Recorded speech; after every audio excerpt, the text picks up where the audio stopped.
ఆయన గనక ఒకవేళ ఇప్పుడు ఆయన ఎవరో నరసింహారావుని బందరు ఆయనకి ఇస్తానంటున్నారు రాజ్యసభ కాపు సామాజిక వర్గానికి సంబంధించిన ఆయనకి ఇస్తే గనక చంద్రబాబు నాయుడు లింగమనేనిని పవన్ కళ్యాణ్ మీద రుద్దుతుంటే ఆ రుద్దుతున్న దాని నుంచి చంద్రబాబుకి అయ్యా నువ్వు తెచ్చి నీ మొన్న 10 మంది ఎమ్మెల్యే క్యాండిడేట్లు అట్లాగే మాకు వదిలేసి నువ్వు పట్టుకుపోతివి పేరుకి 21 ఇచ్చి అట్లాగే రాజ్యసభ కూడా నువ్వు అట్టా నీ మనుషులను తీసుకొచ్చి నా పేరుతో పెట్టిస్తే నన్ను మా కులపోళ్ళే తిడతారు రేపు పొద్దున అని ఒత్తిడి చేయడం కోసం ఈ గొడవ చేసి చివరికి తను ఎవరికి ఇవ్వాలనుకున్నారో వాళ్ళకే ఇచ్చుకున్నాడు అంతేనా అని మనం అనుకోవచ్చు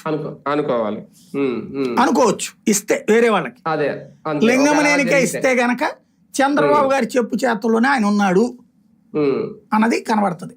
ఇంకా కూటమిలో టీడీపీదే డామినేషన్ ఈ విషయంలో. రేపు దీంట్లో సార్ ఈ రాజ్యసభ పంపకాల్లో ఆంధ్రప్రదేశ్ లో బీజేపీ సాక్రిఫైస్ చేసిందా?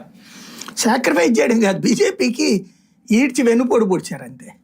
నేను ఎవరో అంటున్నారు 4 సీట్లు మొన్న 2 తీసుకున్నారుగా బీజేపీ వాళ్ళని మనం ఈ పోల్ పెట్టినప్పుడు 2 తీసుకోవడం కాదు, 4 చేత రాజీనామా చేయించింది బీజేపీ. అవును, బీజేపీతో దెబ్బతింటామని భయపడి వెళ్ళారు వాళ్ళు ఆ 4.